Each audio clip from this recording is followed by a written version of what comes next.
दोस्तों नमस्कार। आज है 16 दिसंबर 2022 और आज के daily current affairs news analysis में आप सभी का स्वागत है। तो जी हाँ, आप सभी लोग आ जाइए और सेशन को ज़्यादा से ज़्यादा लोगों को आप शेयर कर दीजिए। वीडियो से आपको बहुत ज़्यादा फ़ायदा मिलने वाला है, तो आप लोग कम से कम लाइक और शेयर ज़रूर कर दीजिए। और इसी के साथ हम आज के करंट अफेयर्स को देखते हैं, जो यूपीएससी, स्टेट पीसीएस व अन्य कॉम्पिटिटिव एग्जाम जहां पर प्रॉपर न्यूज एनालिसिस पूछा जाता है, चाहे वो प्री हो, मेंस हो या इंटरव्यू, तीनों स्टेज के लिए आपको ये होलिस्टिक वे में आपको हेल्पफुल होने वाला है। इसी के साथ हम जो यूपीएससी आईएएस में प्रीवियस ईयर में क्वेश्चन आए हुए हैं, अगर टॉपिक से रिलेटेड होते हैं तो उनका भी हम क्या डिस्कशन करते हैं, ताकि आपको भी पता चलता रहे कि हमारी तैयारी सही दिशा में जा रही है कि नहीं जा रही। तो आइए आज के एक बार फिर से 16 दिसंबर 2022 के daily current affairs news analysis में आप सभी का स्वागत है। तो सबसे पहले आज हमने जो न्यूज उठाया है, यह कौन सी न्यूज है? India China. अभी आपने देखा, ये 9 दिसंबर की बात है। 9 दिसंबर को चाइना की जो सेना है, जिसे किस नाम से जाना जाता, पीएलए के नाम से जाना जाता, पीपुल्स लिबरेशन आर्मी के नाम से जाना जाता, इसके द्वारा अरुणाचल प्रदेश के तवांग सेक्टर में घुसपैठ करने की कोशिश की गई, जिसका मुंहतोड़ जवाब भारतीय सेना के द्वारा दिया गया। और फिर हमारे जो रक्षा मंत्री हैं श्री राजनाथ सिंह के द्वारा एक बयान आया कि हमारी सेना बहादुरी से, दृढ़ता से जो चीनी सेना ने घुसपैठ करने की कोशिश तवांग सेक्टर में कोशिश की थी, उसका मुंहतोड़ जवाब दिया है। इसमें किसी भी सैनिक के हताहत होने की कोई भी सूचना नहीं है। कुल मिलाकर के यानी जो हताहत होने की सूचना नहीं मिली, लेकिन जो चोटें, तो जाहिर सी बात है कि जब भी आमने सामने सेना होगी, वार होगा, तो चोटें तो आना स्वाभाविक है। तो ऐसे में अब ये जो डोकलाम विवाद हुआ, इसके अलावा आपने देखा गलवान घाटी में हमारे 2020 की ये बात है, तो 2020 में कितने 20 सैनिक क्या हुए थे, यानी उसमें मारे गए थे। तो उसी के बाद चाइना चमगादड़ एक बार फिर से भारत के जो अरुणाचल प्रदेश है के तवांग सेक्टर में घुसने की कोशिश की। तो हम समझेंगे कि आखिरकार चाइना चमगादड़ ऐसा करता क्यों है। पूरा का पूरा इतिहास हम समझेंगे कि आखिरकार इंडिया और चाइना के ऐतिहासिक रिलेशन क्या रहे हैं, आर्थिक क्षेत्र में क्या रिलेशन है, पॉलिटिकल एरियाज में क्या दोनों में सिमिलरिटीज हैं, क्या असमानताएं हैं, समानताएं असमानताएं देखेंगे। और इसी के साथ फिर हम अन्य पहलुओं, सामरिक पॉइंट ऑफ व्यू से देखेंगे और फिर समझेंगे कि आखिरकार चाइना ऐसा करना क्या चाहता है, उसके कौन से यानी मुद्दे हैं, और भारत के पॉइंट ऑफ व्यू से समझेंगे, चाइना के पॉइंट ऑफ व्यू से समझेंगे। तो इन सबको हम समझने की कोशिश करेंगे। अब आप कहेंगे क्या ये प्रीलिम्स के लिए इंपॉर्टेंट? जी हाँ, जब गलवान घाटी में यानी ये विवाद उत्पन्न हुआ था, तब यूपीएससी में गलवान घाटी से रिलेटेड वहां की लोकेशन से क्वेश्चन पूछा गया था। तो इसमें जो ये अरुणाचल प्रदेश है, अगर अरुणाचल प्रदेश का आप ये मानचित्र में दर्शाओगे, तो ये अरुणाचल प्रदेश का जो बेस्ट हिस्सा है, यानी ए वाला जहां बना रहे, ये तो ईस्ट हो गया अरुणाचल प्रदेश का, ये आपका कौन हो गया अरुणाचल प्रदेश का। तो ये अरुणाचल प्रदेश का बेस्ट वाले हिस्से में यहां पर क्या स्थित है, इसी को तवांग के नाम से जाना जाता। किस नाम से जाना जाता? तवांग के नाम से जाना जाता है। तो ये तवांग की लोकेशन आपसे पूछी जा सकती है, कि पूछेगा कि तवांग स्थित है कहां स्थित है, अरुणाचल प्रदेश के पूर्वी हिस्से में, अरुणाचल प्रदेश के मध्य हिस्से में, अरुणाचल प्रदेश के पश्चिमी हिस्से में, या अरुणाचल प्रदेश के दक्षिणी हिस्से में। तो ये जो आपका यहां बना हुआ, ये ऊपर लद्दाख है और नीचे कौन है, ये आपका अरुणाचल प्रदेश है। तो इस हिस्से में क्या स्थित है? इस हिस्से में तवांग सेक्टर स्थित है। इसी तवांग पर चाइना की जो पीएलए है वहां की आर्मी को क्या कहा जाता, यानी पीपुल्स लिबरेशन आर्मी के नाम से जाना जाता, उसके द्वारा क्या किया गया, यानी यहां पर भारतीय सैनिकों के साथ क्या किया गया, यानी झड़प हुई। तो उसी के बाद फिर हम समझते हैं कि आखिरकार ऐसा हुआ क्या हो। तो याद कीजिए, इसके पीछे की तात्कालिक रीजन पे हम जाएं, दोनों बात करेंगे कि इमीडिएट इसका क्या तात्कालिक कारण क्या था और दीर्घकालिक कारण क्या था। तो ये इंडिया का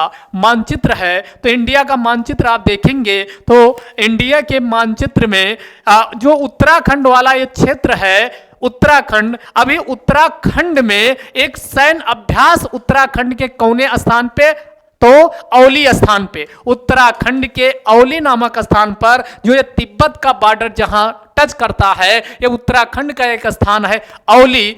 औली पर हमने यूएसए के साथ कौन सा एक मिलिट्री एक्सरसाइज, ज्वाइंट एक्सरसाइज किया है, जिसे नाम क्या दिया गया, युद्धाभ्यास। यानी हमने क्या किया, युद्ध अभ्यास किया। इसमें चाइना के द्वारा इसका विरोध किया गया था, चाइना के द्वारा इसका, क्योंकि जब भी भारत और अमेरिका की नजदीकियां होती है तब चाइना भारत का विरोध करता है, क्योंकि उसे लगता है कि भारत का अमेरिका के पास जाना या उसके लिए अच्छा नहीं है। तो इसलिए इसका तात्कालिक रीजन एक ये भी हो सकता।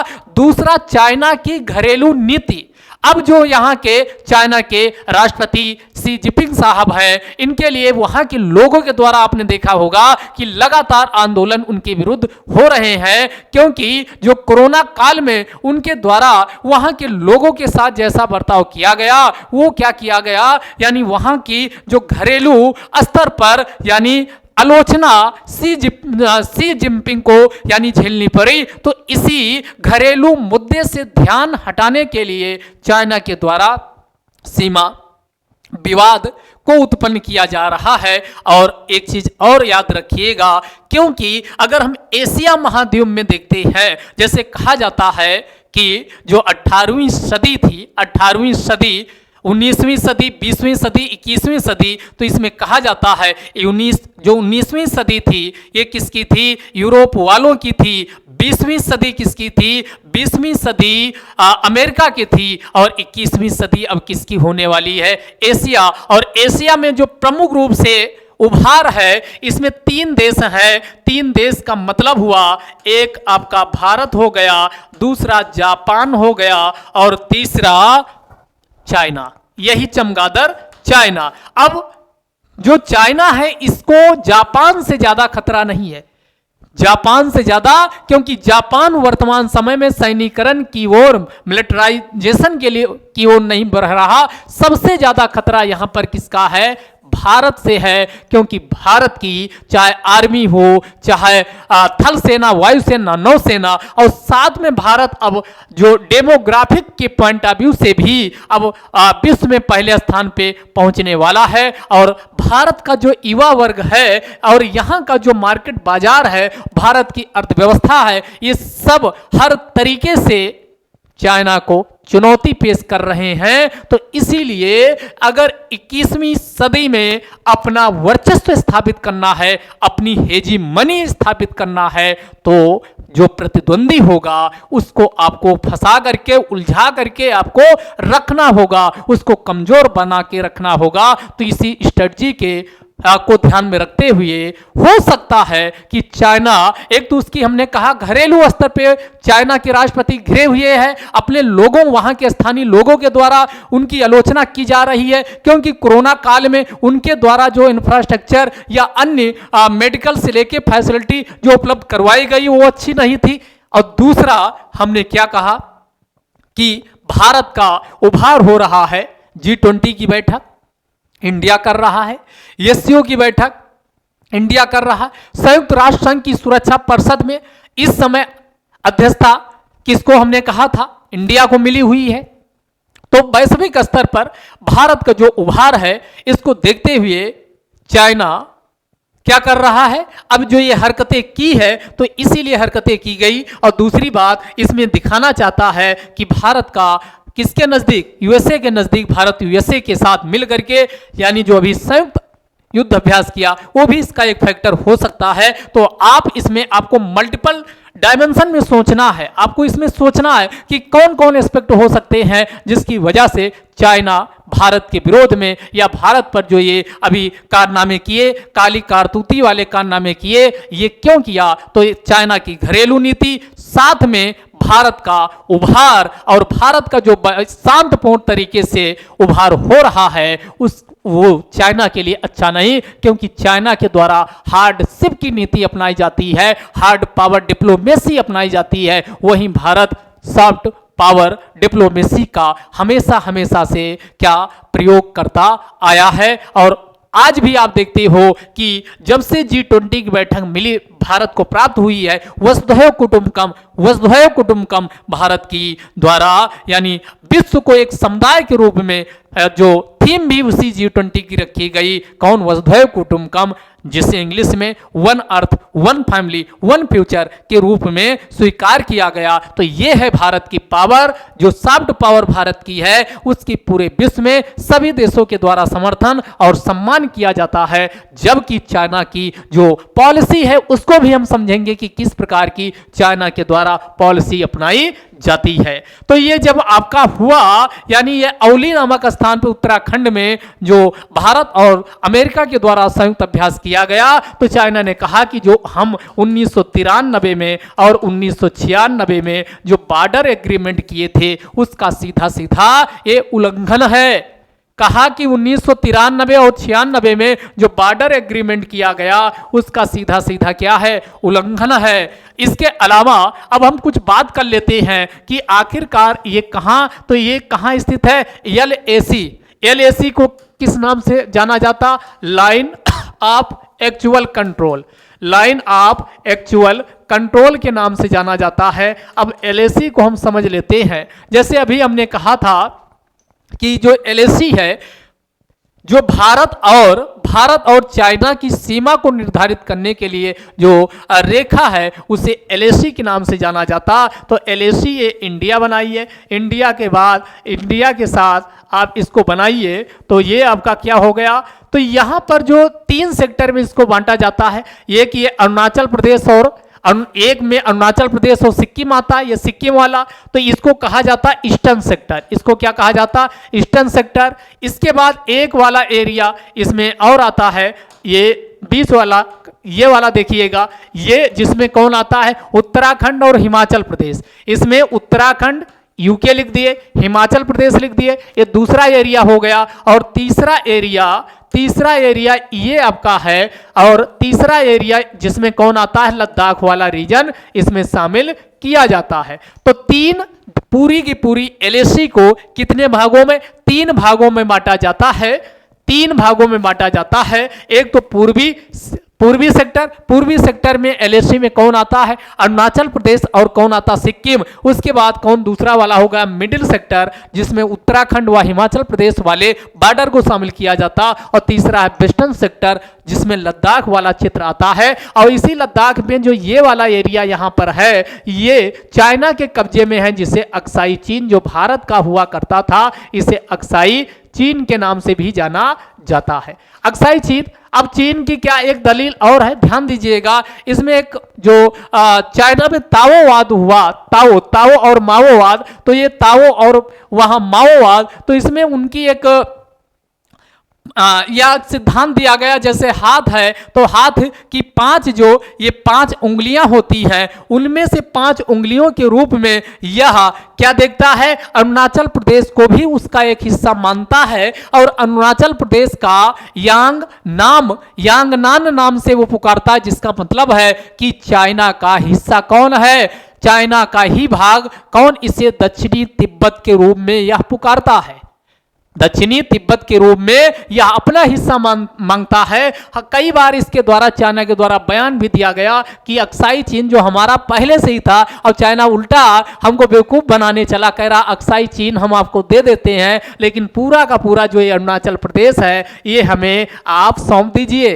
क्योंकि ये हमारा दक्षिणी तिब्बत हिस्सा यानी तिब्बती इसको पुकारता है, तो ये चाइना की क्या है, कारतूत है। तो ये एलएसी अब आपकी समझ में आ चुका होगा, और एलएसी अब आपके मन में कंफ्यूजन हो रहा होगा, सर जो हम मैकमोहन रेखा की बात करते हैं, क्या इसे चाइना नहीं मानता? तो याद कीजिए, मैकमोहन रेखा को ब्रिटिश काल में कब 1914 में ब्रिटिश एक अधिकारी थे मैकमोहन, उनके द्वारा ये रेखा खींची गई थी। किसके द्वारा? मैकमोहन रेखा, एक ब्रिटिश अधिकारी यानी तिब्बत और भारत के बीच जो मैकमोहन रेखा है, ये 1914 में खींची गई थी, और इसकी लंबाई कितनी है? 890 किलोमीटर। कितने क्षेत्र में खींची गई थी? तो ये 890 किलोमीटर में खींची गई थी। लेकिन चाइना जो चमगादड़ है, चाइना चोर और चमगादड़ मैकमोहन रेखा को नहीं मानता।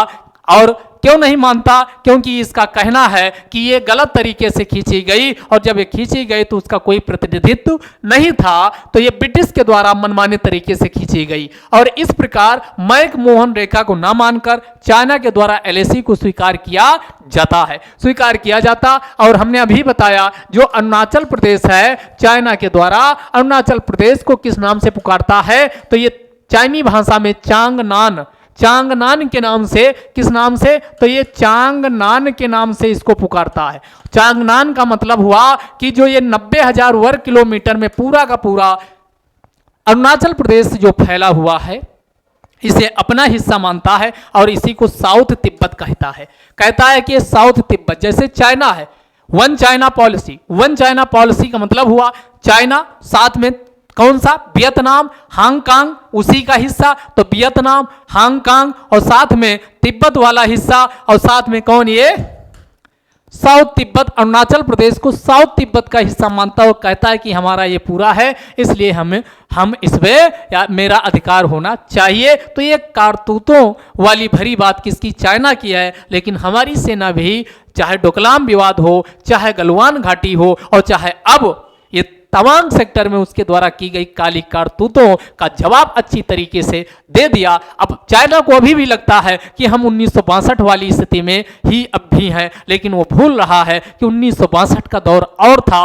और आज हम 2022 में हैं। आज भारत के पास एक मजबूत नेतृत्व के साथ साथ, यानी भारत की सेना, वायुसेना, थल सेना, नौसेना, हर तरीके से भारत मजबूत हो चुका। वैश्विक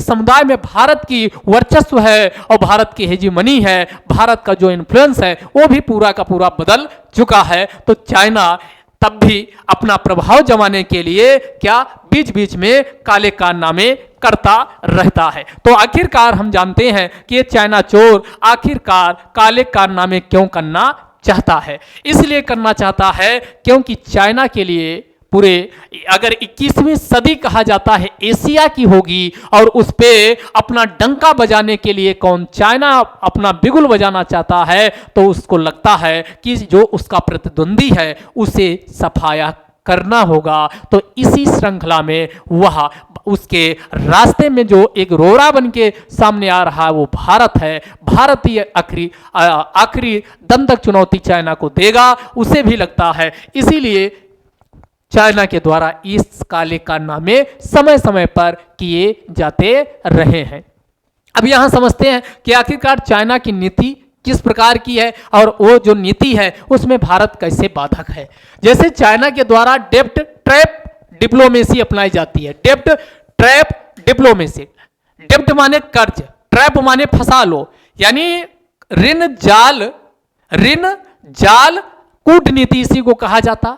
चाइना के द्वारा पहले प्रलोभन दिया जाता है कि तुम्हारे यहाँ हम पुल बना देंगे, रोड बना देंगे, आवास बना देंगे, बंदरगाह विकसित कर देंगे, ये कर देंगे, वो कर देंगे, यानी और संरचनागत विकास करेंगे, और आपको हम कंसेशनल लोन देंगे, यानी जो बाजार में अन्य जो चाहे विश्व बैंक हो या IMF हो, जो कर्ज उपलब्ध करवाते इंफ्रास्ट्रक्चर की तुलना में रियायती दर पे ये क्या देता? लोन देता है, और रियायती दर पे लोन दे करके इसके पास पैसा बहुत ज्यादा है, तो पैसा इतना ज्यादा देशों को दे देता है कि उसका जो कर्ज चुकाना उन देशों के लिए इंटरेस्ट पेमेंट करना भी मुश्किल हो जाता है। और जब मुश्किल हो जाता है फिर चाइना अपने असली रूप में आता है और कहता है कि ऐसा है कि अगर आप पैसा नहीं चुका पा रहे हो तो आपका फला प्रोजेक्ट फला से आपका ओनरशिप समाप्त होता है, इतने समय के लिए हमारा इस पे क्या होगा, इसको वही लीज का मतलब हुआ कि पूरा का पूरा कंट्रोल उसके पास आ जाता है। ये स्थिति, इसी को डेब्ट ट्रैप डिप्लोमेसी के नाम से जाना जाता है, जबकि भारत की नीति डेब्ट ट्रैप डिप्लोमेसी की नहीं है। भारत के द्वारा क्या किया जाता है, भारत के द्वारा यानी इंफ्रास्ट्रक्चर डेवलपमेंटल एक्टिविटीज की जाती है। किसी भी देश को इस तरीके से अपने चंगुल में फंसाने की कोशिश नहीं की जाती। तो इसीलिए विश्व समुदाय के सामने चाइना की छवि बिल्कुल नेगेटिव है, जबकि वहीं भारत की छवि यानी पॉजिटिव है। तो ऐसे में चाइना को लगता है कि भारत को अगर भारत के द्वारा जो ये सॉफ्ट लोन पॉलिसी और ये सब रियायती दर पे उसके द्वारा और इंफ्रास्ट्रक्चर एक्टिविटी जो की जाती है, अगर इसको फंसा के नहीं, उलझा के नहीं रखा गया तो उसका जो ये कौन सी डेब्ट ट्रैप डिप्लोमेसी है, ये पूरी तरीके से यानी इस सक्सेस नहीं हो पाएगी। तो ये पहला ही इसकी है। और ये एग्जाम्पल आपको देखना हो तो श्रीलंका का जो हम्बनटोटा बंदरगाह है वो इसी तरीके से 99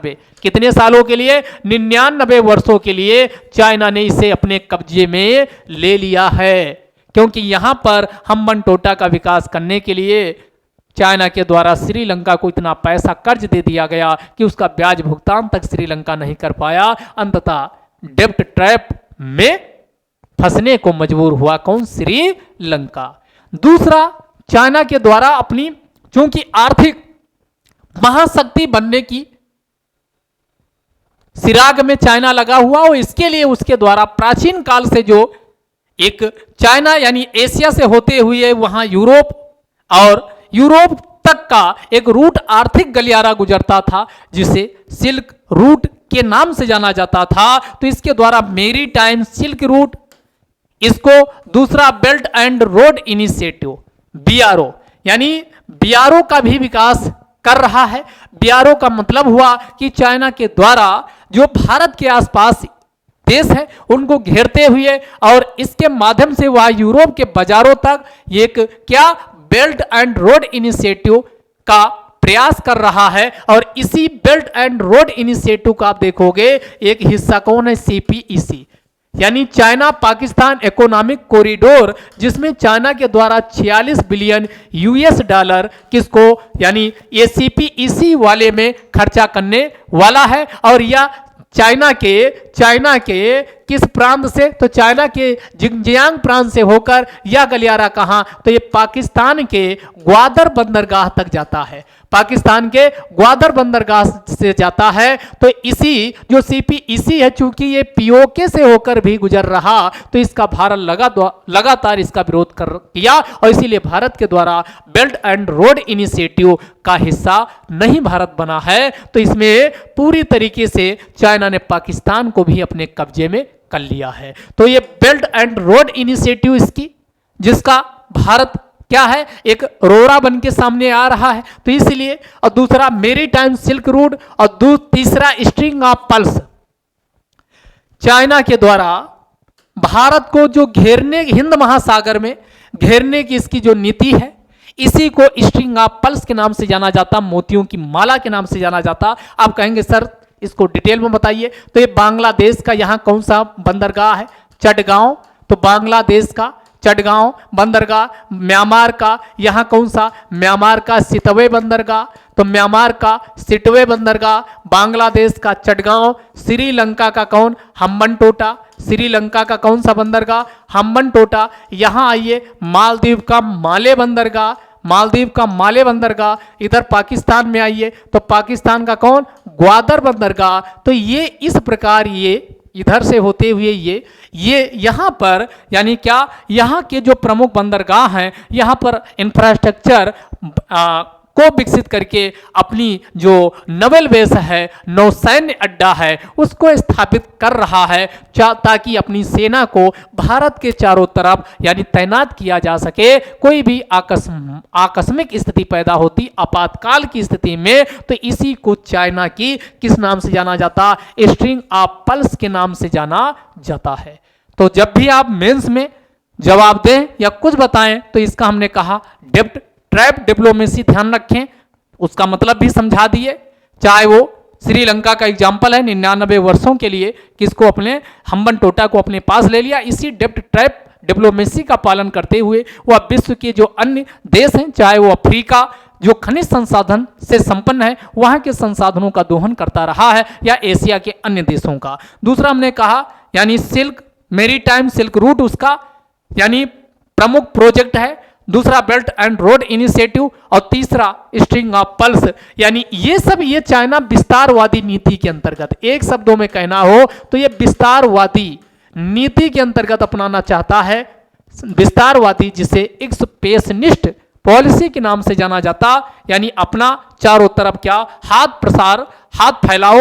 और इसके अलावा चाइना आर्थिक मुद्दे पर भी दूसरे देशों में इन्वेस्टमेंट भी कर रहा बहुत ज्यादा। जैसे पाकिस्तान में ये जो चाइना पाकिस्तान इकोनॉमिक कॉरिडोर तो है ही, साथ में वहां पर आवास से लेकर के वहां पुल, रोड, आवास या अन्य प्रकार के जो हाईटेक होते हैं, इंफॉर्मेशन टेक्नोलॉजी, इकोनॉमिक, इंजीनियरिंग, इन सब सेक्टरों में भी चाइना के द्वारा क्या किया जा रहा, बहुत ज़्यादा भारी मात्रा में इन्वेस्टमेंट किया जा रहा, यानी इकोनॉमिक इन्वेस्टमेंट किया जा रहा। तो इसमें चाइना की जो कंपनियां हैं वो विश्व के, आप देखोगे जो ये भी श्रीलंका, पाकिस्तान से लेकर के हर एक देश में चाइना की कंपनियां अपना वर्चस्व स्थापित किए हुई है। तो ये पाकिस्तान, श्रीलंका, यहाँ पर जो सबसे ज़्यादा एफडीआई आता है वो कौन, भारत से भी ज़्यादा निवेश कौन कर रखा है, चाइना के द्वारा किया गया है। अब भारत उसमें यानी वहां पर निवेश कर रहा है, तो भारत, अगर भारत को उलझा के रखा जाएगा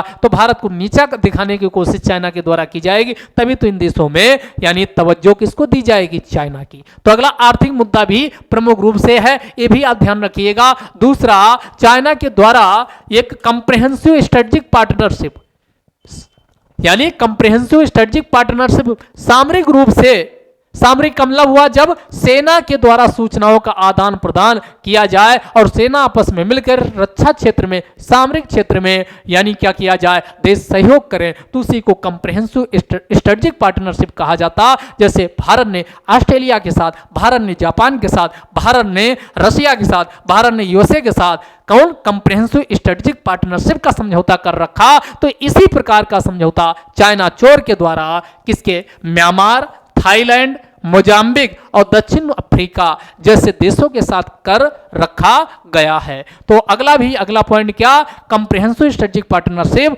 चाइना चोर किसके साथ किया, म्यांमार, थाईलैंड, मोजाम्बिक, अफ्रीका का देश मोजाम्बिक और अफ्रीका की दक्षिण अफ्रीका जैसे देशों के साथ इसने कर रखा है। इसके अलावा चाइना के द्वारा जो एशिया के आसपास देश हैं, यहां पर जैसे विश्व बैंक और आईएमएफ का प्रभाव है, उसके प्रभाव को कम करने के लिए क्षेत्रीय स्तर पे बैंकों की स्थापना की गई, रीजनल स्तर पे बैंकों की स्थापना की गई, जिसमें आप नाम ले सकते हैं AIIB, जिसे एशियन इंफ्रास्ट्रक्चर इन्वेस्टमेंट बैंक के नाम से जाना जाता, जो क्या करवाता, अवसंरचनागत विकास करने के लिए फाइनेंस यानी रुपया उपलब्ध करवाता है अगर किसी भी देश को जरूरत है। और इसमें AIIB में देखेंगे तो सबसे ज्यादा हिस्सा किसका है, इसी चमगादड़ चाइना चोर का इसमें भी सबसे ज्यादा हिस्सा है। इसके अलावा चाइना के द्वारा मिलिट्री बेस को भी मजबूत किया जा रहा। आप देखेंगे चाइना लगातार जो विश्व की प्रमुख चेक पॉइंट हैं, चोक पॉइंट हैं, जिससे पूरी अर्थव्यवस्था या कहा जाए जो परिवहन है विश्व के एक क्षेत्र से दूसरे क्षेत्र को, उनको जाम करने की क्या कोशिश की जा रही, वो कैसे होगा, वहां पर अपनी उपस्थिति, और केवल उपस्थिति ही नहीं, वहां पर नवल बेस नौसैन्य अड्डा होना चाहिए। तो चाइना ने जैसे ग्वादर बंदरगाह यहां पर नवल बेस बना लिया है, जिबूती में नवल बेस बना लिया, और बांग्लादेश का जो काक्स बाजार है, तो बांग्लादेश का काक्स बाजार, ग्वादर और जिबूती यहां पर हिंद महासागर में एक तो स्ट्रिंग ऑफ पल्स नीति के अंतर्गत, और दूसरा नवल बेस 3 जगह स्थापित कर लिया है, एक जिबूती, दूसरा बांग्लादेश का काक्स बाजार, और तीसरा हमने क्या कहा, तीसरा कौन सा, ग्वादर बंदरगाह, ये भी आप चाइना कर रखा है। तो चाइना की ये सब नीतियां हैं, और इन नीतियों के अलावा चाइना जब भी दूसरे देशों में जाता है, कोई भी इन्वेस्टमेंट करता है, तो वहां पर उसको ध्यान रहता है कि उसका फायदा कितना हो रहा है। एक ही उद्देश्य चाइना चोर का होता है कि संसाधनों का, रिसोर्सेस का, मेटल्स का, मिनरल्स का और ऐस्कों का अंधाधुंध दोहन किया जाए, बदले में जो देश है उसको पता भी ना चले, शाम मर जाए, लाठी भी ना टूटे। ये नीति चाइना की रही है। तो इसी को कहा जाता है मिनरल एक्सप्लोरेशन करता है। और मिनरल एक्सप्लोरेशन अन्वेषण खोज करता है, लेकिन ये उद्देश्य इसका उद्देश्य, इसकी सोच ही होती है कि उसे अपने खुद के लाभ के लिए होना चाहिए, दूसरे देश का विकास करना नहीं।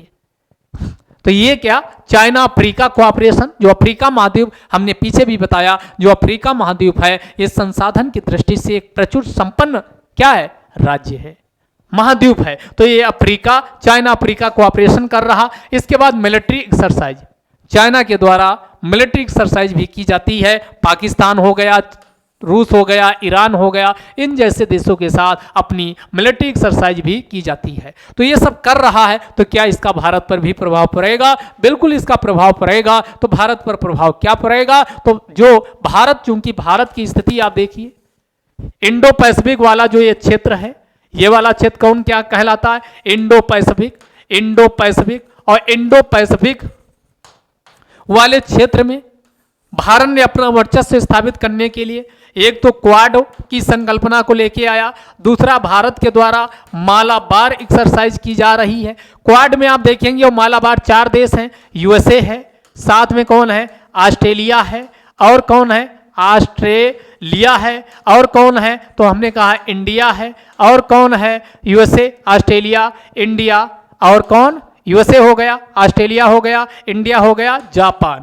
ये 4 प्रमुख देश हैं जो मिल करके इंडो पैसिफिक क्षेत्र में मालाबार जैसी एक्सरसाइज और क्वाड की अवधारणा को विकसित किए, जो चाइना के लिए एक प्रमुख चुनौती बन के उभर रही है। तो इसका प्रभाव, यानी जो ये चाइना ये करतूत, काली करतूतें कर रहा, तो इसका रीजनल मेरीटाइम सिक्योरिटी पर यानी तनाव की स्थिति होगी। तो जो समुद्री क्षेत्रीय समुद्री सुरक्षा है भारत की, जो ये हिंद महासागर में, ये भी हमेशा यहाँ पर भारत को अपनी नौसेना, वायुसेना, इन सबको अच्छे से तैनात करना पड़ेगा। भारी संख्या में इसमें क्या करना होगा, सेना को लगाना पड़ेगा। तो इससे रीजनल मेरीटाइम सिक्योरिटी भी प्रभावित हो रही है। दूसरा, इंडिया, जब इंडिया को चाइना के द्वारा उलझा के रखा जाएगा, तो जो छोटे अन्य जो नेबरिंग कंट्री हैं, नेपाल, भूटान, श्रीलंका, मालदीव, जो भारत को पहले से भी इनके द्वारा ये आरोप भारत पे बिग ब्रदर सिंड्रोम का लगाया जाता है, तो बिग ब्रदर सिंड्रोम वाली जो कॉन्सेप्ट है ये और अधिक मजबूत होगा, और इनमें ये भाव आएगा कि जब भारत अपनी सुरक्षा नहीं कर पा रहा है तो हमारी सुरक्षा क्या कर पाएगा। ऐसे में जो ये देश है भारत के नेबरिंग, ये देश जो चाइना के पाले में जा सकते हैं। तो ये चुनौती भी भारत के लिए है कि भारत की जो पड़ोसी फर्स्ट की नीति है, इस पे भी धक्का लगेगा। तो इसलिए चाइना ऐसी काली करतूती कर रहा है। अगला, हिंद महासागर का जो इकोनॉमिक ट्रेड, भारत अपना तेल हो या व्यापार हो वो हिंद महासागर से करता है। 85% से ज्यादा भारत का तेल जो आयात होता है वह हिंद महासागर के रास्ते से होता है।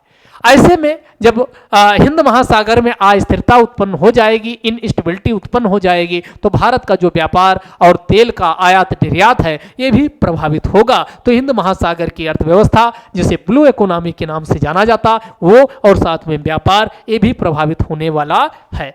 अगला, एनर्जी सिक्योरिटी। हमने अभी कहा कि हिंद महासागर से होकर ही भारत का जो ऊर्जा सुरक्षा है वो गुजरता है। तो अगर ये हिंद महासागर समुद्री स्थल पे, सीमा पर हर तरीके से भारत को उलझा के रखो, तो भारत अस्थिरता के दौर से गुजरेगा और भारत की जो ऊर्जा सुरक्षा है ये प्रभावित होगी। और किसी भी देश की अर्थव्यवस्था को आगे ले जाने के लिए एनर्जी सिक्योरिटी होना बहुत जरूरी है। हालांकि भारत के द्वारा भी इसके लिए प्रयास किए गए, स्ट्रेटेजिक जो स्टॉक है वो भी एनर्जी के लिए, पेट्रोलियम के लिए इसको स्थापित किया गया है। अगला, मिनरल्स, यानी मिनरल्स माने खनिज, मेटल धातु, और माने अयस्क। क्योंकि बहुत सारे ऐसे खनिज हैं जो, अभी हम एक डेटा की बात करेंगे, भारत की चीन पर निर्भरता है। जैसे आप इलेक्ट्रॉनिक्स में जो चिप बनती है उसमें सिलिकॉन का इस्तेमाल किया जाता, और ये सिलिकॉन सबसे ज़्यादा हम कहाँ से मंगाते हैं? चाइना से।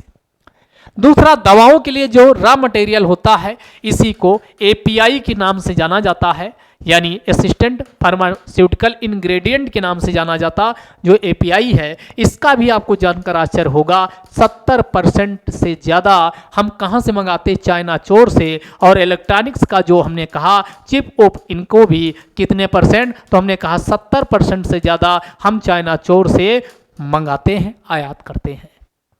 तो ये मिनरल्स के स्तर पे, मेटल्स के स्तर पे और ऐश के स्तर पे हमारे लिए क्या है? चाइना पर बहुत ज़्यादा निर्भरता है, इसीलिए चाइना भारत को बार बार आंख दिखाता रहता है।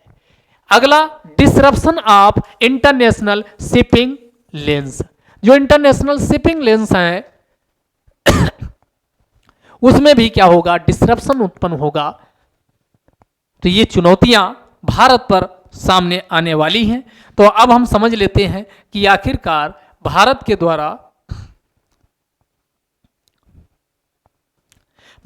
द्वारा इतना सब होने के बाद ऐतिहासिक रूप से भारत और चाइना के बीच संबंध कैसे थे?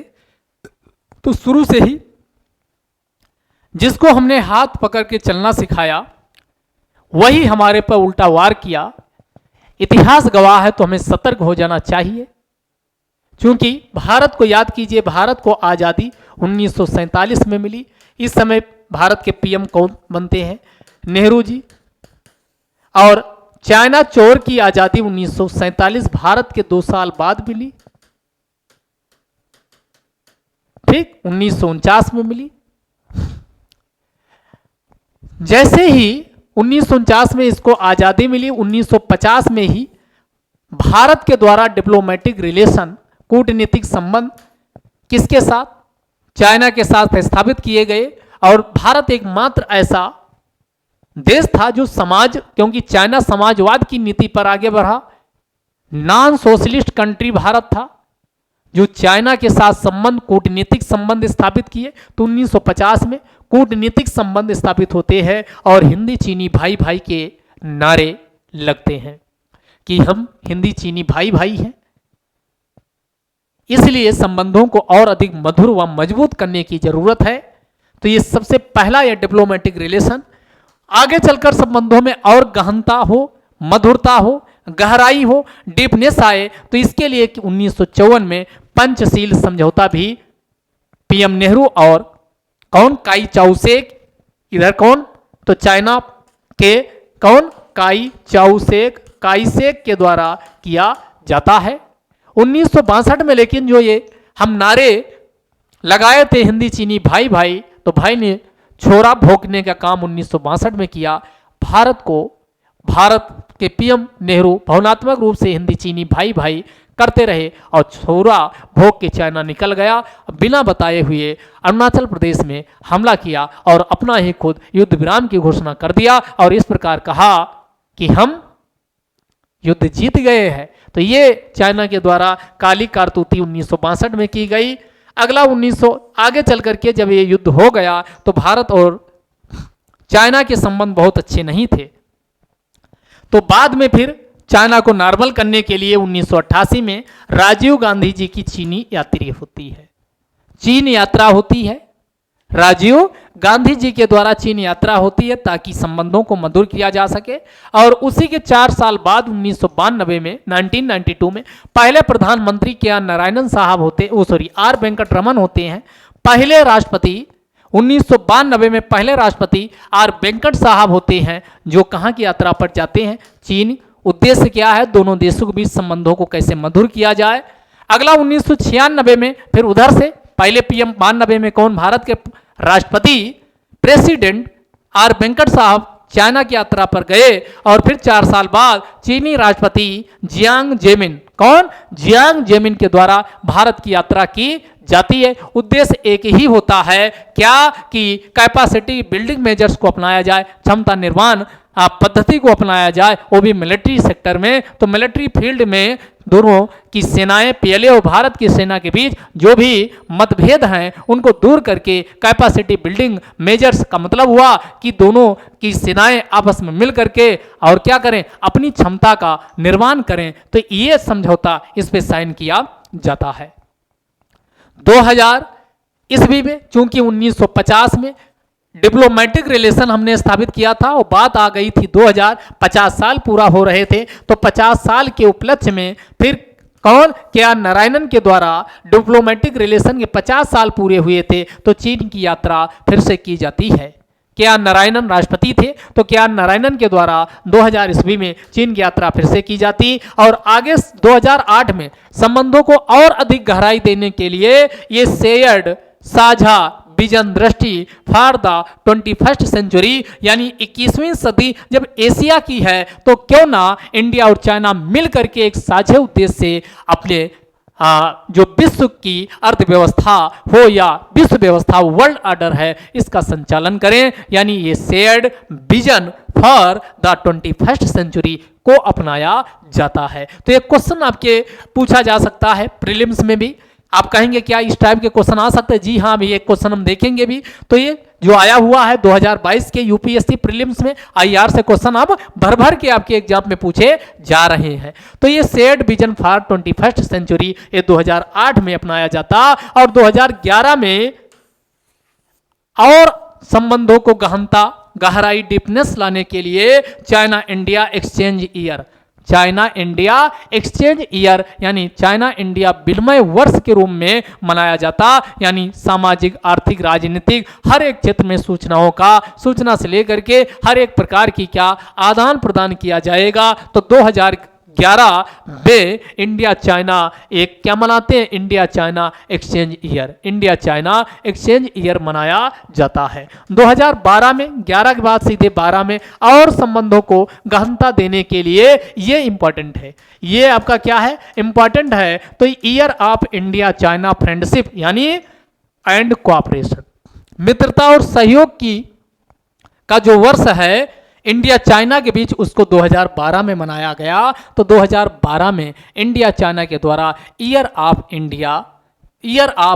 India China friendship and cooperation को मनाया जाता है। और अब ये जो मित्रता और कोऑपरेशन सहयोग है, ये क्यों आर्थिक क्षेत्र में ही हो, क्यों राजनीतिक क्षेत्र में हो, इसको सांस्कृतिक क्षेत्रों में भी पहुंचाया जाए। और सांस्कृतिक क्षेत्रों में भारत में बहुत संभावनाएं हैं, चाइना में बहुत ज़्यादा संभावनाएं टूरिज्म के लिए हैं। तो year of tourism India tourism year ये चीन में मनाया जाता है भारत के द्वारा। तो 2015 में इंडिया टूरिज्म ईयर मनाया गया। और इसी के 3 साल बाद अब मोदी जी के द्वारा वुहान में एक बैठक होती है और वुहान जाते हैं और वुहान में फिर इनफॉर्मल अनौपचारिक बैठक भी आपसी यानी संबंधों को ऊंचाइयों पर ले जाने के लिए औपचारिक बैठक करते हैं।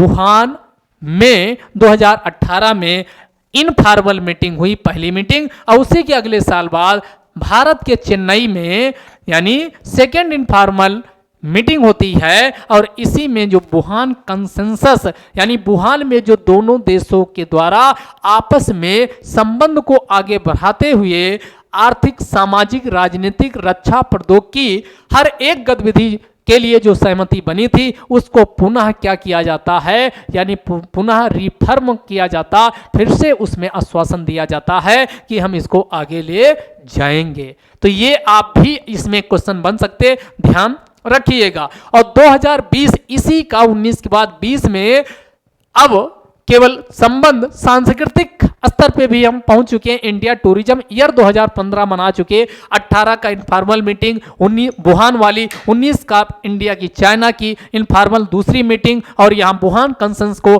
फिर से सेटिस्फाई किया गया। और साथ में अब 2020 की बात आती है, संबंधों को ऊंचाइयों तक ले जाने के लिए सांस्कृतिक क्षेत्रों पर यानी सॉफ्ट पावर पॉलिसी के क्षेत्र में दोनों देश आगे बढ़ते हैं। और आगे बढ़ते हुए कौन? China India year of cultural सांस्कृतिक and people to people exchange मनाया जाता है। ये भी मोस्ट इंपॉर्टेंट है, सबसे लेटेस्ट यही है। यानी कि 2020 में China India year of cultural China India year of cultural and people to people exchange यानी ये वर्ष मनाया जाता है। और इसी के साथ अब सांस्कृतिक संबंधों के आधार पर प्रत्येक देश भारत और चाइना आगे बढ़ना चाहते हैं और इसके लिए सिस्टर स्टेट और सिस्टर सिटी का भी कॉन्सेप्ट आता, यानी अब तुलना फ्यूजियान से तमिलनाडु से की जाती।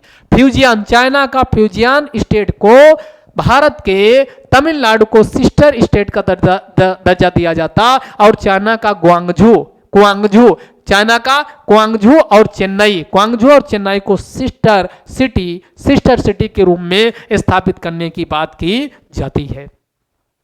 इसके अलावा इंडिया और चाइना आपस में एक ज्वाइंट एक्सरसाइज भी करना शुरू करते हैं, हैंड इन हैंड। कौन सी? हैंड इन हैंड ये मिलिट्री एक्सरसाइज संयुक्त रूप से होती है। पीपुल टू पीपुल एक्सचेंज हमने कहा जो हुआ, तो पीपुल टू पीपुल, अब आपके मन में सवाल उठ रहा होगा कि पीपुल टू पीपुल एक्सचेंज में क्या क्या शामिल। तो यहाँ आर्ट कला, कोई कलाकार है तो चाइना जाइए, गीत सुना के आइए। चाइनीज कोई है उसके अंदर टैलेंट है तो भारत में भी उसे मंच उपलब्ध करवाया जाएगा। मीडिया पर्सन को आने जाने की, फिल्म हो गया, टेलीविजन, यहाँ का वहाँ का यहाँ दिखाया और जाएगा।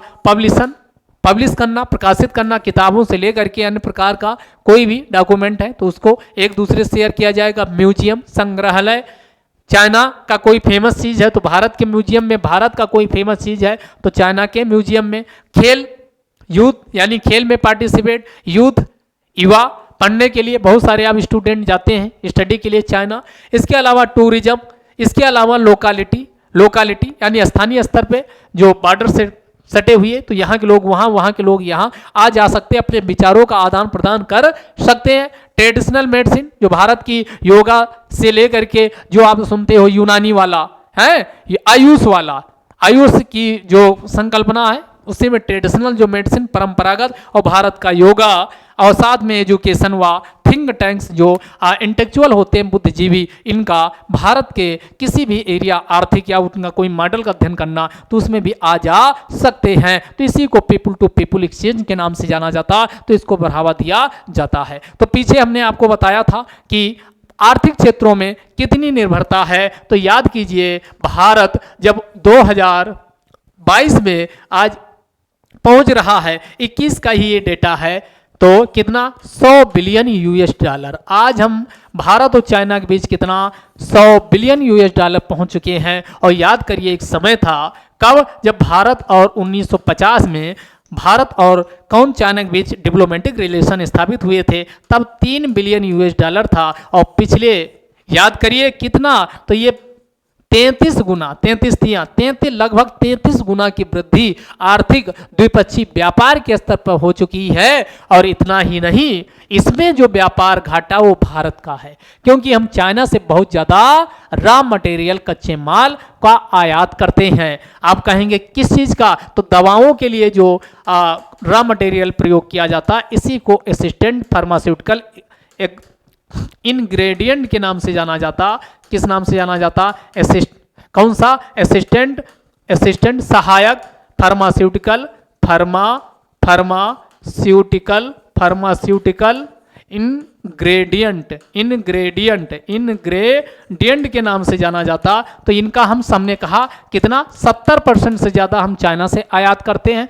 दूसरा इलेक्ट्रॉनिक्स, जिसमें हमने सिलिकॉन बताया, और रेयर अर्थ दुर्लभ धातु उसके पास बहुत ज्यादा है, उससे चिप में सिलिकॉन जो है इसका भी हम कितना यानी इलेक्ट्रॉनिक्स का भी 70% हम कहां से? चाइना से आयात करते हैं। इलेक्ट्रॉनिक्स कमोडिटीज को भी हम चाइना 70% से ज्यादा आयात करते हैं। इसके अलावा बहुत सारी आप झालर पालर से लेकर के कंज्यूमर ड्यूरेबल्स हैं, यानी बहुत सारे आप देखते हो यानी जो तीज त्योहार आते हैं, चाइना का बत्ती से लेकर के अन्य न जाने कितनी चीजें इस्तेमाल करते हैं। तो ये जो कंज्यूमर ड्यूरेबल्स हैं इनका भी अनुपात कम नहीं, ये 45% इसका हम आयात करते हैं। इसके अलावा चमड़े के जो सामान बनते हैं जिसे लेदर गुड्स के नाम से जाना जाता, किस नाम से जाना जाता? लेदर गुड्स के नाम से जाना जाता। चमड़े के सामान, इनका भी चमड़े का सामान का 40% हम 4 से 40, तो 40% हम आयात चमड़े के सामान का, लेदर प्रोडक्ट का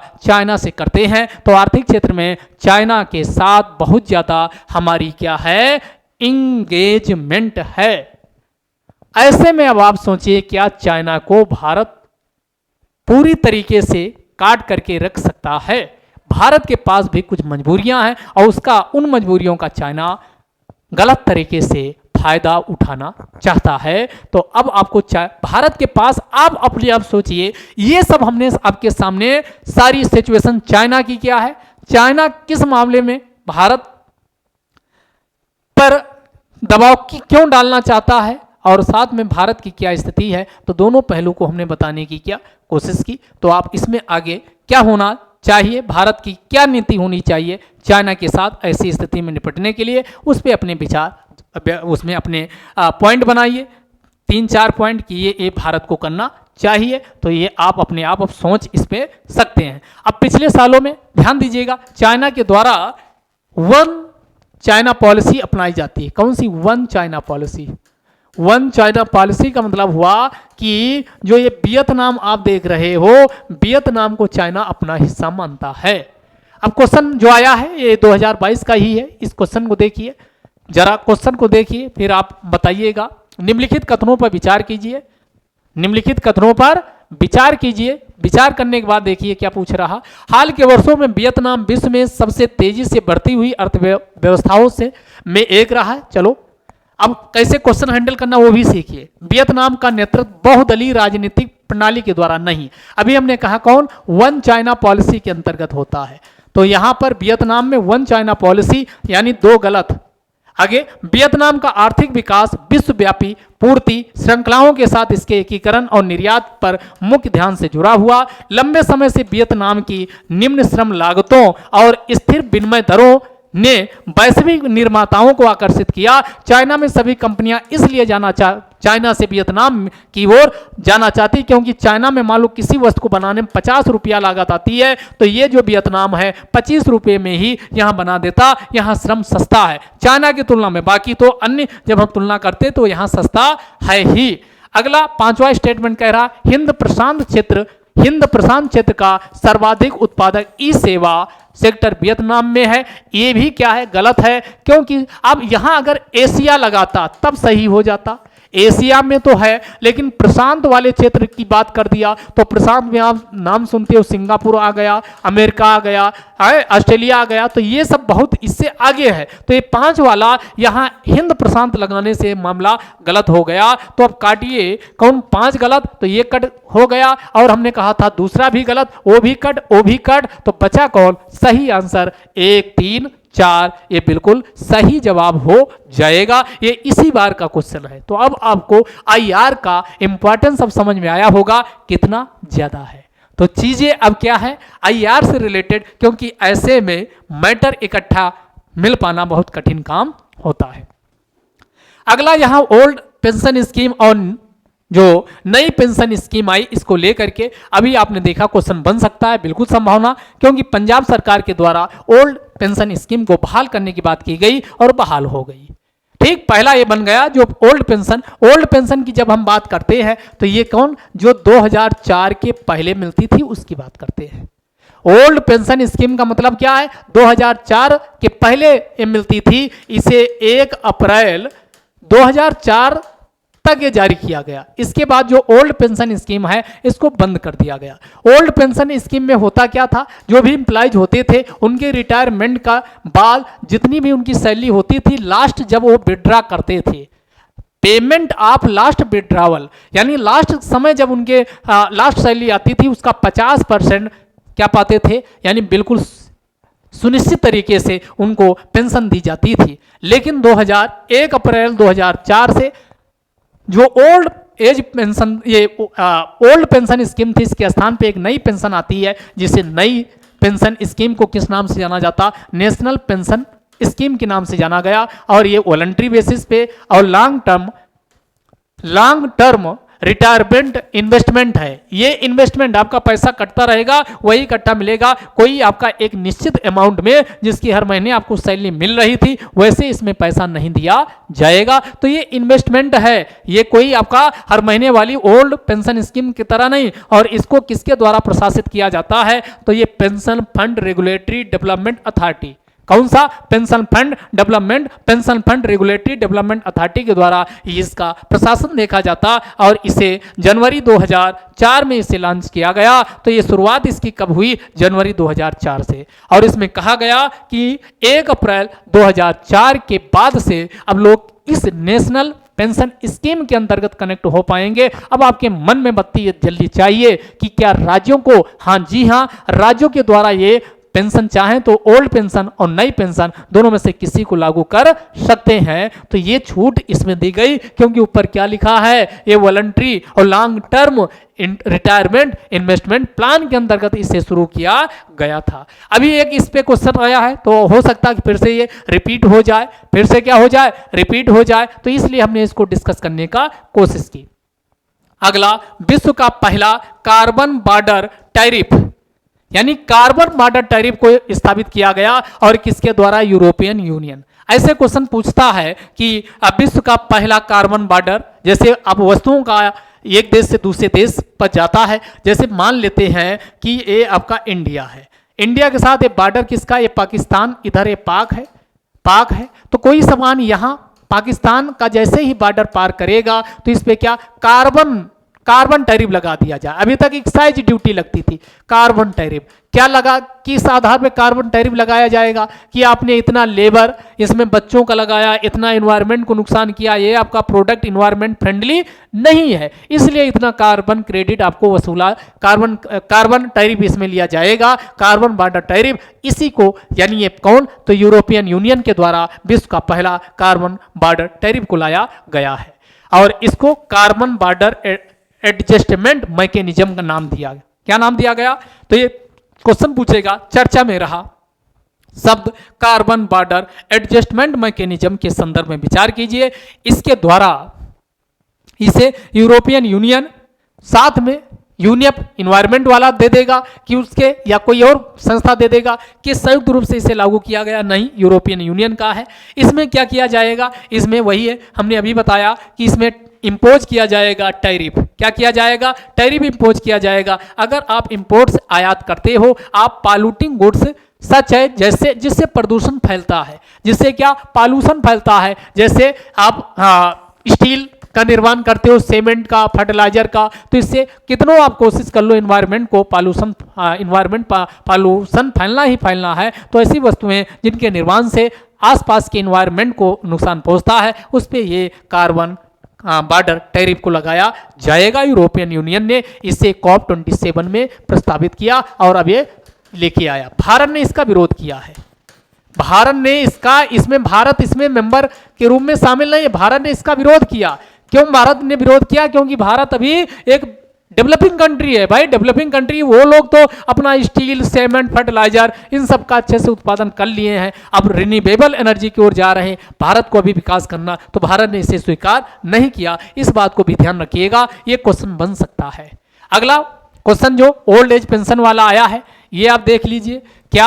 who among the following can join the national pension scheme. ये नेशनल का मतलब हुआ ओल्ड पेंशन स्कीम नहीं, नेशनल का मतलब हुआ कि बाद वाली, 2004 के बाद वाली के बाद ये जो शुरू हुई। हमने कहा ये जनवरी कब चालू हुई? 2004 में लॉन्च की गई और ये PFRDA के द्वारा लॉन्च की गई, उसकी बात हो रही। रेसिडेंट इंडियन सिटीजन्स ओनली, जहां ओनली लग जाए काट दीजिए, ये नहीं होगा।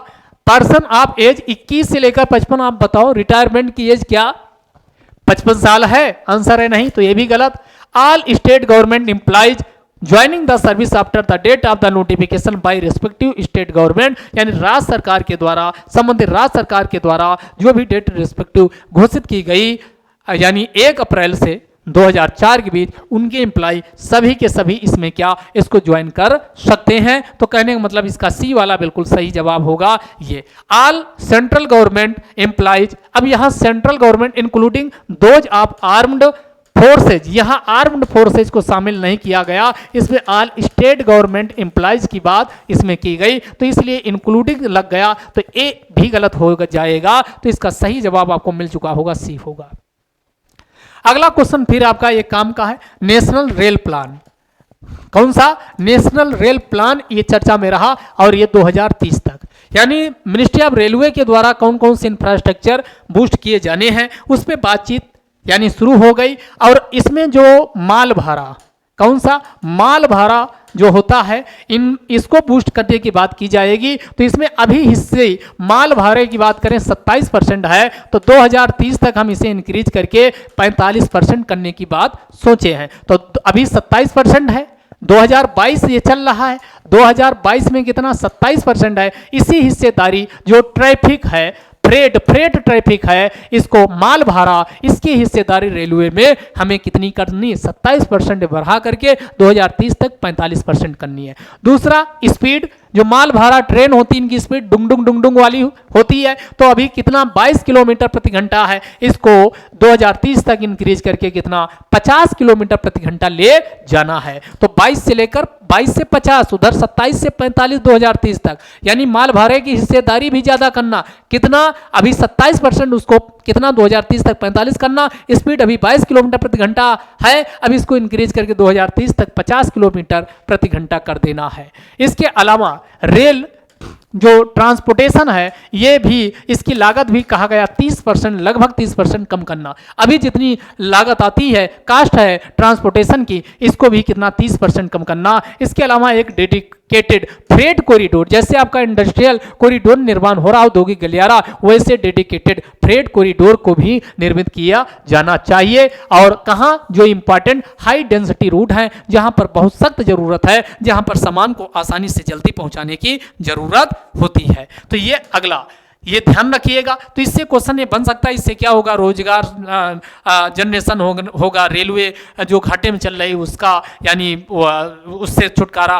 पाया जा सकेगा। रेलवे की जो दक्षता है, एफिशिएंसी है, इसके अलावा एफिकेसी है, प्रभाव, उत्पादकता, ये भी अच्छी होगी। जो आपके बोल बच्चन वाले पॉइंट बाकी हैं, कॉमन चीजें, वो आप सारी लिखी डालोगे। तो इसका जो टेक्निकल पॉइंट था जो आपको ध्यान रखना चाहिए वो हमने बता दिया। अब माइक्रो प्लास्टिक और ये सब टॉपिक इलेक्ट्रॉनिक्स, ये सब जो इन्वायरमेंट के लिए खतरा पैदा कर रहे हैं, साथ में मनुष्य और ट्रपाइड यानी एनिमल्स, मनुष्य और इकोसिस्टम, अगर तीनों को खतरा हो रहे हैं तो वो क्वेश्चन यूपीएससी का फेवरेट होता है, क्वेश्चन पूछा जाता है। तो ये माइक्रो प्लास्टिक क्या होते हैं, एक तो हो गया प्लास्टिक और दूसरा माइक्रो माने सूक्ष्म ऐसे प्लास्टिक जो 5 मिलीमीटर से इनकी कम मोटाई होती है, उसी को माइक्रो प्लास्टिक कहा जाता है। माइक्रो प्लास्टिक आसानी से आपके लंग्स में प्रवेश कर जाते हैं और फिर आपके स्वास्थ्य जनित समस्याएं उत्पन्न करते हैं, चाहे आदमी हो, चाहे इकोसिस्टम का कोई जीव जंतु हो, फ्लोरा हो या फिर फाना, हर एक के लिए इसका खतरा है। तो इसको निपटने के लिए कुछ वैश्विक स्तर पर प्रयास किए गए और कुछ भारत के द्वारा भी प्लास्टिक जो अपशिष्ट प्रबंधन है, इसके लिए 2018 में भारत के द्वारा भी क्या किया गया है, एक नियम रूल्स को रेगुलेट यानी स्थापित किया है, लाया है। तो वैश्विक स्तर पे कौन, तो एक global partnership on marine litre. Marine litre का मतलब हुआ जो समुद्री जल है, जैसे तटीय एरिया में, जैसे ये भारत है, भारत के पास ये आपका श्रीलंका, तो यहाँ पर जो ये जलीय क्षेत्र है, इसी को क्या कहा जाता है, यहाँ पर जो संसाधन है ये मेराइन है। और यहाँ जो हम प्लास्टिक फैलाते हैं, इसी आसपास वाले लिटर वाले क्षेत्र में ही तो फैलाएंगे। यहाँ से फेंक के यहाँ गए टूरिस्ट के रूप में, पॉलीथीन इकट्ठा किए, उठा के इसी में फेंक दिए, तो ये आपका क्या होगा, ये लिटर। तो इसमें global partnership on marine litre हुआ है, यानी जो समुद्री क्षेत्र में हमारे द्वारा जो प्लास्टिक का डंप किया जाता, माइक्रो प्लास्टिक का, इसके लिए इसको रोका जाए। तो इसके लिए global partnership on marine litre, और दूसरा है GIO litre partnership project. Marine plastic है, इसी जो समुद्र में प्लास्टिक हम क्यों फैलाएं, तो मेराइन प्लास्टिक पर नियंत्रण रखने के लिए GIO लिटर पार्टनरशिप प्रोजेक्ट लाया गया, और ये IMO और साथ में FAO दोनों ने मिलकर लाया है। अगला ध्यान दीजिएगा, लंदन कन्वेंशन, ये इंपॉर्टेंट है, पूछ सकता है। समुद्रों, जो समुद्र हैं, सागर महासागर हैं, समुद्रों का पॉल्यूशन को कंट्रोल करने के लिए सभी देश मिलके केवल प्रतिबद्धता ही न दर्शाएं, कुछ काम भी करें, उसके लिए लंदन कन्वेंशन 1872 में लाया गया, तो ये भी इंपॉर्टेंट है। अगला प्लास्टिक पैक्ट, प्लास्टिक पैक्ट भी 2018 में होता है। कब होता? प्लास्टिक पैक्ट 2018 में होता है। तो इसमें विश्व समुदाय के द्वारा प्लास्टिक कचरे से निपटने के लिए अपनी प्रतिबद्धता, अपने कदम उठाने की बात की जाती है, तो प्लास्टिक पैक्ट 2018। इसके अलावा beat plastic pollution, beat plastic pollution, कैसे प्लास्टिक पॉल्यूशन को कम किया जाए, इसमें भी विश्व के राष्ट्र राज्यों के द्वारा सहमति व्यक्त की जाती है। सबसे अब एक डेटा की बात करें, IUCN की रिपोर्ट कहती है कि हर साल कम से कम 8 मिलियन का मतलब हुआ 80 लाख, जो ये माइक्रो प्लास्टिक है, 8 बिलियन अर्थात 80 लाख माइक्रो प्लास्टिक किसमें फेंका जाता है? समुद्रों में फेंका जाता है। ये हम महान वाले काम कर रहे हैं, एक दो नहीं, 80 lakh 8 million micro plastic dump करते हैं किसमें? समुद्र में। सोचनी, चिंतनी और विचारनी ये प्रश्न होना चाहिए कि कैसे हम प्लास्टिक से निपटें। अगला फिर आपका चलते हैं, चलते चलते इंफॉर्मेटिव क्वेश्चन की ओर चलते हैं। 7वां edition India water impact summit ये हुआ, यानी इंडिया वाटर इम्पैक्ट, जल वाला, जल प्रभाव समिट इसे नाम दिया गया। ये 3 दिन तक चलेगा, 15 दिसंबर से लेकर 17 दिसंबर 2022 के बीच। इसका उद्घाटन कौन? जल शक्ति मंत्री इस समय गजेंद्र शेखावत जी हैं, तो गजेंद्र शेखावत जी के द्वारा इसका उद्घाटन किया गया। और ये नई दिल्ली में, कहाँ? नई दिल्ली में इसका उद्घाटन हुआ। 2022 की थीम पूछी जा सकती है, तो ये भारत पर जल का प्रभाव किस रूप में, अगर जल का प्रभाव पड़ सकता है भारत पर, उसी पे विचार करने के लिए यह समिट होती है। इस बार की थीम है restoration and conservation of small reverse. जो छोटी छोटी नदियाँ हैं, एक काफ़ी इकोसिस्टम को हेल्थ रखती हैं, स्वस्थ रखती हैं, इनका भी बहुत ज़्यादा इंपॉर्टेंस है। तो restoration and conservation of small reverse in large basin, large basin में स्मॉल रिवर्स को कैसे रिस्टोर किया जाए, कंजर्वेशन कैसे किया जाए, इस पे यानी क्या किया गया, इस बार की थीम है। और इसमें कहा गया 5P, 5P पे ध्यान देना होगा। 5P यहाँ लिखे, पीपुल, लोगों को, क्योंकि जब तक लोगों में जागरूकता, पीपुल अवेयरनेस के माध्यम से लोगों को जागरूक इतना कर दिया जाए कि वह एनवायरनमेंट को बचाने के लिए, जल को बचाने के लिए अपना कर्तव्य समझे, तो ये आपका पीपुल। अगला पॉलिसी, सरकार के द्वारा जो नीतियां बनाई जाती है उसका प्रभावी क्रियान्वयन होना चाहिए। तीसरा प्लान, अगला प्रोग्राम, अगला प्रोजेक्ट, यानी ये 4P, पीपुल, लोगों की सहभागिता और साथ में सरकार, ये 4 तो सरकार के स्तर पे काम है। पॉलिसी है, प्रोग्राम है, पॉलिसी है, प्रोग्राम है, पॉलिसी, प्रोग्राम, प्लान, यानी प्लान, पॉलिसी, पहले प्लान बनेगा सरकार, तो प्लान, पॉलिसी, प्रोग्राम, और अगला 4 कौन है? Project, policy, project, policy, programme, project और प्लान। अगर ये चारों को एक साथ होलिस्टिक इंटीग्रेट रूप में लागू किया जाए तो इससे जरूर यानी समस्या से निजात पाया जा सकता है। भारत और कजाकिस्तान किसके द्वारा? भारत और कजाकिस्तान के द्वारा 2022 का ज्वाइंट एक्सरसाइज 6 नंबर का था, जिसे काजिन 2022 के नाम से जाना गया। ये सैन्य अभ्यास कहाँ? मेघालय के उमरोई नामक स्थान पर किया गया है।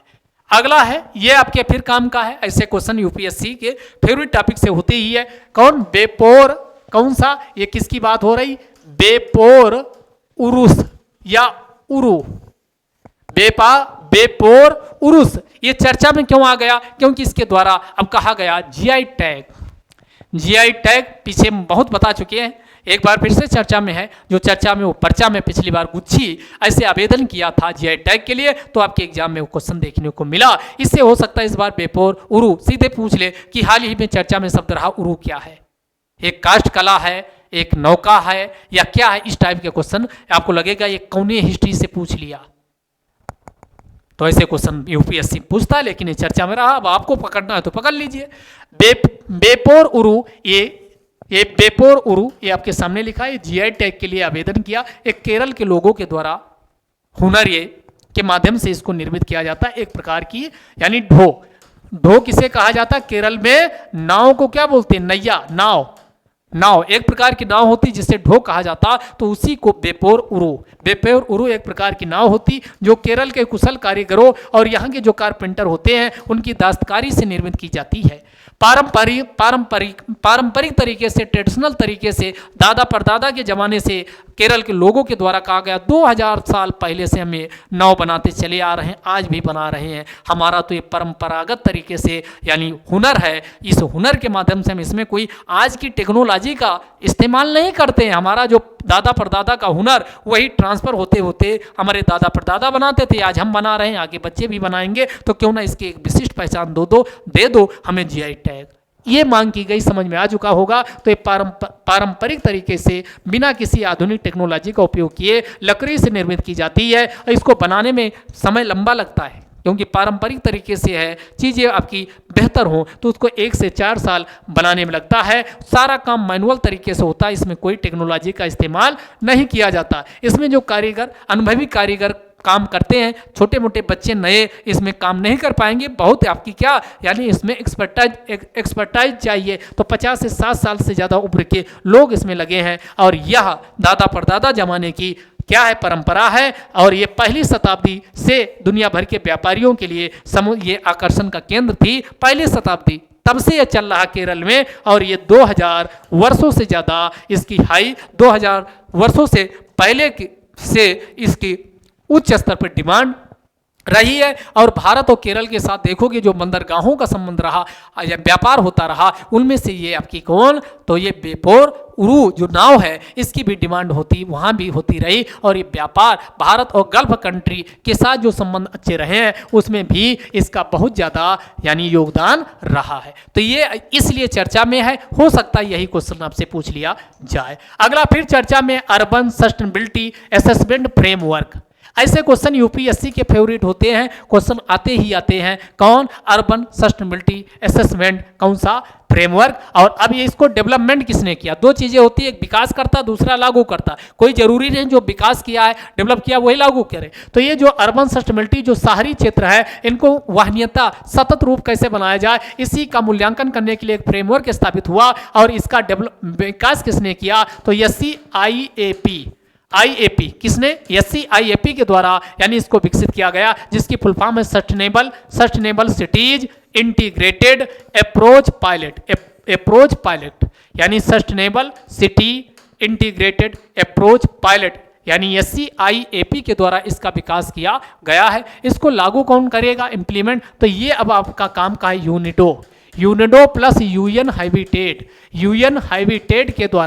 यूएन हैबिटेट के द्वारा लागू किया जाएगा। यूएन हैबिटेट के द्वारा इसे लागू किया जाएगा। तो यूनिडो की फुल फॉर्म है United Nations industrial development organisation. तो ये इंडस्ट्रियल डेवलपमेंट ऑर्गेनाइजेशन साथ में यूएन हैबिटेट दोनों मिलकर इसका क्रियान्वयन करेंगे। इसमें क्या किया जाएगा, जो शहर हैं, अब किस पे फोकस, शहर कैसे होने चाहिए, अस्थायी होने चाहिए, रेजिलियंट लचीले होने चाहिए। लचीले का मतलब हुआ कि कोई भी जैसे आपका भूकंप आता है तो उसको सहन कर सके कि नहीं, एक ही झटके में ढह जाए। तो इस प्रकार सेटिंग प्लानिंग हो, साथ में उनका प्रबंधन इंटीग्रेटेड तरीके से होना चाहिए, जिसमें शहरों को इस प्रकार विकसित किया जाए कि उसमें जो जाम की समस्या ना हो, दूसरा जल भराव की समस्या ना हो, तीसरा सेप्टिक और सीवर ये अच्छे से विकसित हो। तो इन सबका इसमें सिटीज में इंटर रीजनल डेटा यानी इंटर रीजनल का मतलब हुआ कि नेटवर्क से लेकर के स्मार्ट तभी तो बनेंगे जब उसमें हर तरीके की सुविधाएं उपलब्ध होंगी। इंटर रीजनल डेटा और टाउन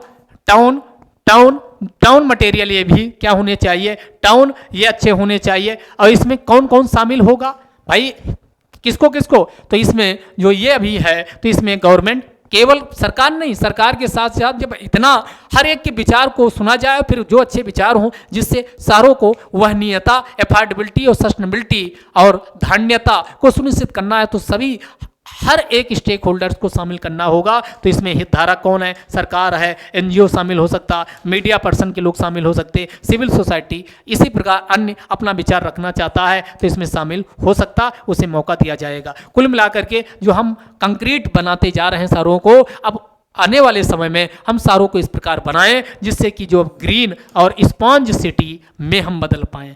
स्पॉन्ज का मतलब हुआ कि लचीली हो, हर एक प्रकार की समस्या को अपने अंदर झेल सके, कोई भी चुनौती उत्पन्न होती है तो उसको झेल सके, चाहे भूकंप, चक्रवात और ज्वालामुखी, उद्गार, ये सब जो होते रहते हैं, सारों को स्पंज की तरह, स्पंज देखते नहीं, तैरता रहता है ऊपर, हल्का होता है, लेकिन उसके बावजूद भी कुछ भी क्या, पहले हल्का सा आप जब उसमें प्रेशर डालोगे दब जाता, और जैसे प्रेशर हटाओगे अपनी स्थिति में आ जाता। वैसे सारों को स्पंज की भांति होनी चाहिए, ग्रीन इको फ्रेंडली होने चाहिए। तो इस पे विचार करने के लिए यानी अब सारों को ग्रीन और स्पंज सिटी में बदलना होगा। और शहरों में सिटी गुड गवर्नेंस, हम मानव के लिए बात करते, शहरों के स्तर पर भी सिटी गुड गवर्नेंस की संकल्पना को लागू करना होगा, क्योंकि आज 2030 तक जो लक्ष्य सस्टेनेबल डेवलपमेंट गोल्स एसडीजी का रखा गया, गोल नंबर 13 याद कीजिए, अस्थायी आवासों का निर्माण, शहरों का अस्थायी पलाया जाना। तो गोल नंबर 13 इसी यानी सिटी गुड गवर्नेंस की बात को वकालत करता है। तो इस पे हमें विचार करना चाहिए। यहाँ बात आई यूएन हैबिटेट की, तो यूएन हैबिटेट की बात करें, इसकी स्थापना 1977 में होती है। हेडक्वार्टर्स इसका कहाँ, केन्या नैरोबी। ये नैरोबी वही है जहाँ पर यूनेप का भी हेडक्वार्टर्स है, यूनाइटेड नेशंस एनवायरनमेंट प्रोग्राम। इसका उद्देश्य क्या, मानव बस्तियों और शहरी जो सतत शहरी विकास के लिए संयुक्त राष्ट्र का कार्यक्रम है उसी को लागू करना, यानी अस्थायी शहरी सतत विकास के जो कार्यक्रम संयुक्त राष्ट्र संघ के होते उसका इंप्लीमेंटेशन यूएन हैबिटेट के द्वारा किया जाता है।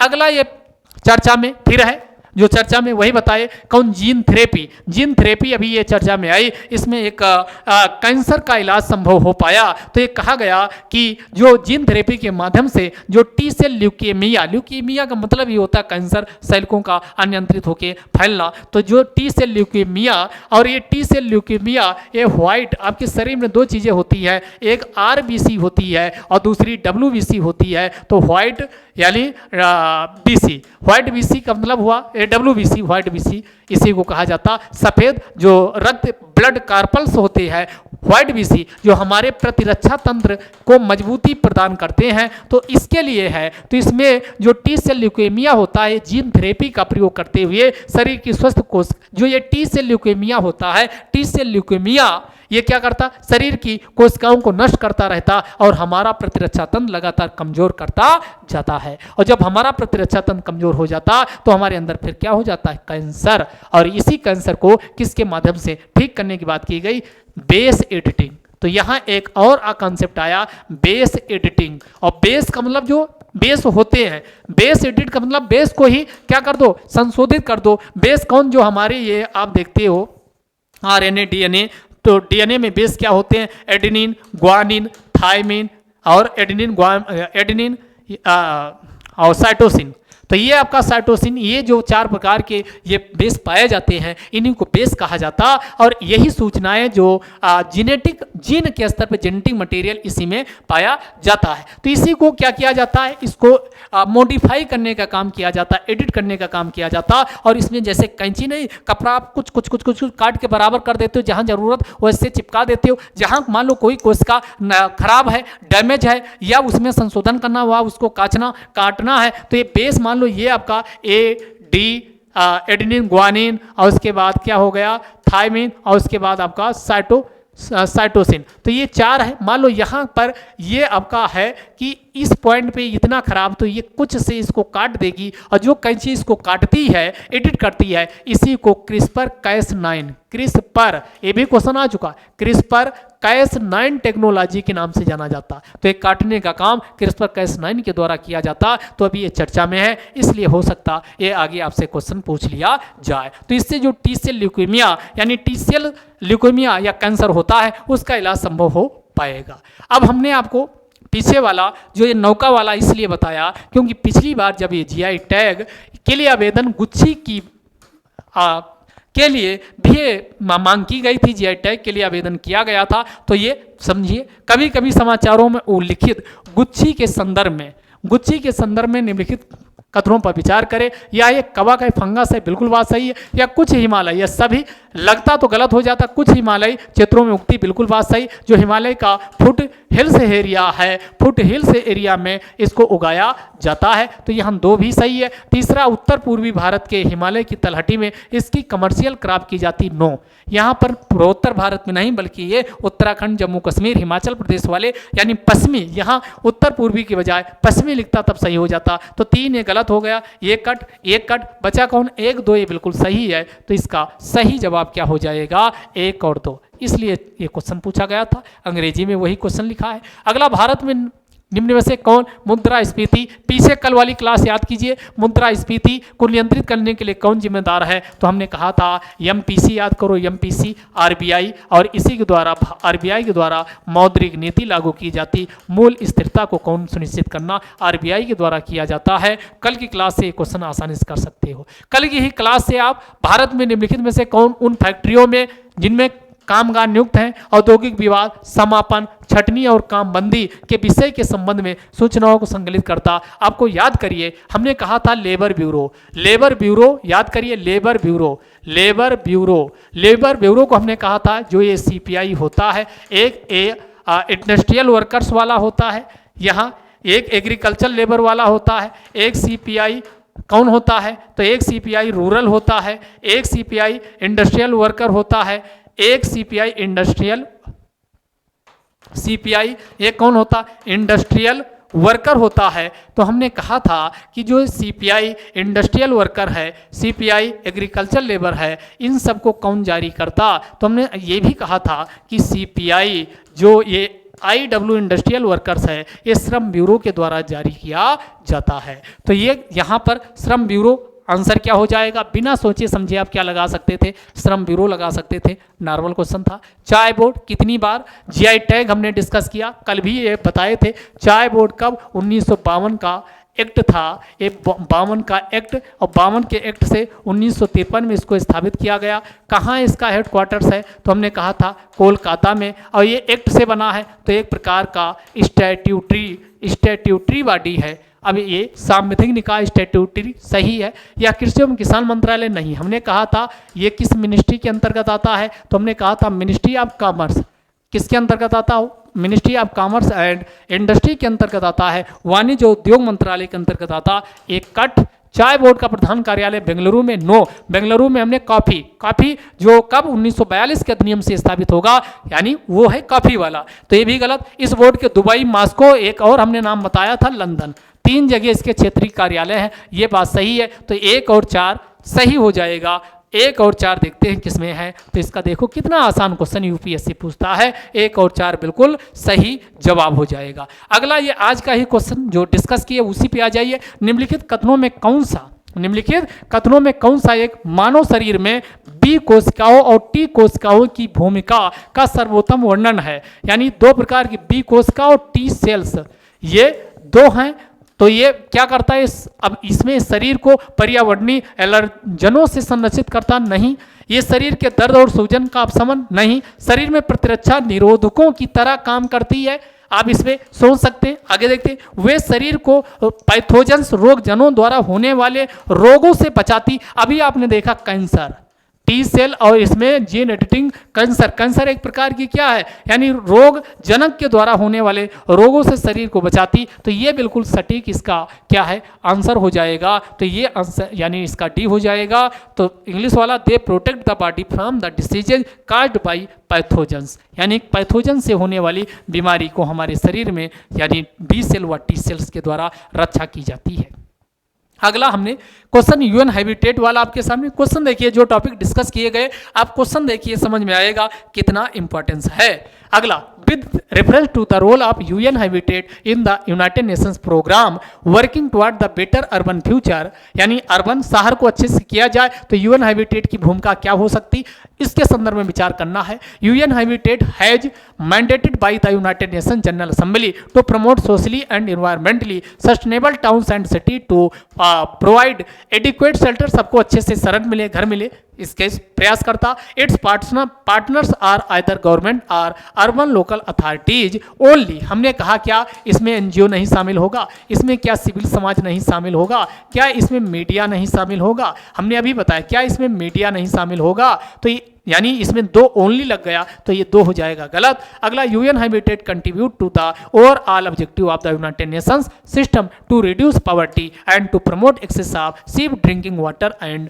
Habitat sanitation. अब पहले 2 को निपटाइए, जिन जिन ऑप्शन में है 2 को निपटा दीजिए। ए भी गया तो सही आंसर क्या बचा? एक सही है, 1 और 3 इसका बिल्कुल सही जवाब हो जाएगा। अगला क्वेश्चन ये देखो कितना आसान पूछा है। What is the Cas 9 protein that is often mentioned in the news. ये भी यूपीएससी का आया हुआ क्वेश्चन है। ये मॉलिक्यूलर सीजर से हमने कहा एक कैंची होती used in the targeted gene editing. इसका जीन एडिटिंग में इस्तेमाल किया जाता, यही इसका सही जवाब हो जाएगा पहला वाला, बाकी सब गलत है। A biosensor used in the accurate detection of pathogen in patient. आप देखोगे टेक्नोलॉजी से जो ये क्वेश्चन है हमेशा biotechnology, space technology, nano technology question आते ही आते हैं। यूपीएससी का फेवरेट टॉपिक होता तो इनको अच्छे से अगर कर लिया जाए तो क्वेश्चन गलत नहीं होता। तो आज की क्लास यहीं रखते हैं। आपका आज का ये करंट अफेयर्स पूरा अच्छे से विद क्वेश्चन एनालिसिस आपका ये खत्म हुआ। कल फिर मिलेंगे, तब तक के लिए जय हिंद, जय भारत।